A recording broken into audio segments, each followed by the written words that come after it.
Ang naging reaksyon ni Christopher Min sa ginawang pagsampa ng kaso ng mag-asawang Kiko Pangilinan at Sharon Cuneta laban sa kanya. Alamin ang buong detalye.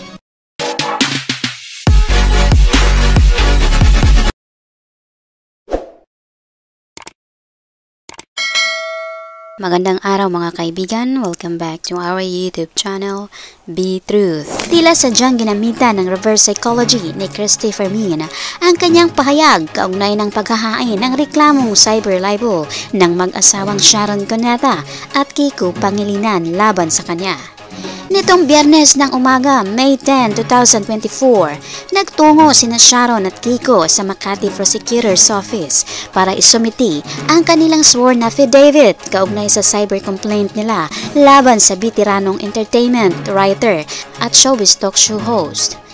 Makalipas ang ilang oras, nagbigay ng reaksyon si Christy sa pamamagitan ng kanyang online radio program na Christopher Minute. Dito ay umapila siyang huwag magalit di umano ang mga taga-suporta niya kina Sharon at Kiko dahil sa ginawa ng mga itong pagsampa ng reklamo laban sa kanya. Ito ay dahil sa mga nababasa raw niyang komento sa social media na nakikisimpatya umano sa kanya.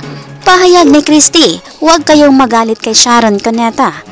Kanina ang dami kong nababasa, galit na galit kay megastar at kay dating Senador Kiko Pangilinan. Wala pa po tayong hawak na impormasyon, malalaman natin yan kapag nabasa na po namin ng aming abogado. Yun lamang po yun, tanggalin po natin sa ating isip yung galit, yung hatred, kasama po talaga yan sa laban. Muli ring sinambit ni Christy ang linyang ito, basta ang mahalaga, alam natin kung ano ang katotohanan. Kaya rin ang kanyang pahayag nang sampahan siya ng reklamong cyber libel ni Bea Alonzo noong nakarang linggo. Muling iginiit ni Christy na kasama umano sa trabaho niya bilang mamahayag ang makasuhan na cyber libel. Saad niya kapag ikaw ay bangkero, merong pagkakataon na pwede kang malunod.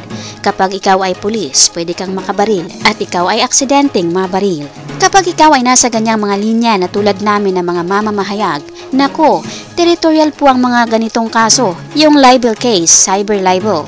Territorial po yan. It comes with the territory. Sabi nga natin, yun lamang po. Bitirana sa pag-argumento at pagkomento, idinaan ni Christy sa birong may laman ang kanyang pahayag na pataas ng pataas ang level ng mga artistang nagsasampa ng reklamo laban sa kanya. Pero ang pataas ng pataas ang level. Tumataas ang level ng mga demandahan from Sara Labati to Bea Alonzo to Sharon Cuneta at Kiko Pangilinan ang kasunod. Sino po kaya ang susunod? Si Julia Roberts na? Sa uli sinabi ni Christy na naiintindihan daw niya ang pinanggagalingan ng mga personalidad na nagsampa ng reklamo pero dapat din daw intindihin din ang mga ito na trabaho lamang ang kanyang ginagawa. Anya basta naiintindihan natin kung saan sila nagmumula, naiintindihan natin kung saan sila nanggagaling.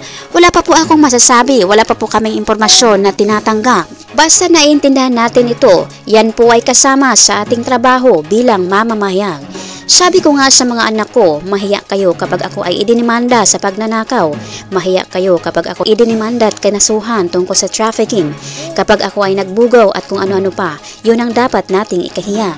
Pero sa ganito, cyber libel cases, kasama po ito sa teritoryo ng pagiging mamamahayag natin. At nauunawaan po natin kung saan sila nanggagaling at nagmumula, kung paano dapat din nilang unawain kung ano ang aming trabaho.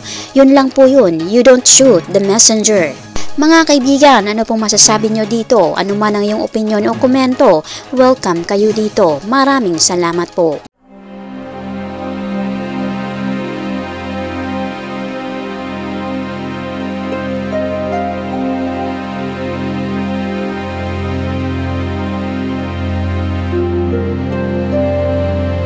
By the way mga kaibigan, mag-shoutout na naman po tayo sa mga latest or newest comment ng aming minamahal na viewers. Malakas ang shoutout po kina Erlina Delmo. Malakas ang shoutout kay Corazon Reyes. Malakas ang shoutout kay Jordan Villapando. Malakas ang shoutout kay Priscilla Jimeno. Malakas ang shoutout Lucy A.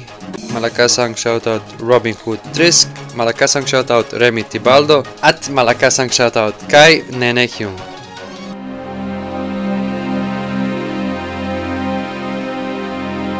Malakasang palakpak po sa inyong lahat. Marami pong salamat sa inyong pagbibisita at pag-effort na rin na magkomento. Pasalamatan din po namin kayong lahat naming minamahal na viewers. Nag-comment man po kayo o hindi, na-appreciate po namin ang inyong pagbibisita. Taos-puso po naming pinapasalamatan ang inyong ibinahaging oras upang mabisita ang aming munting channel. Saan man po kayo naroroon, mag-ingat po kayo lagi. Malakasang palakpak po sa inyong lahat.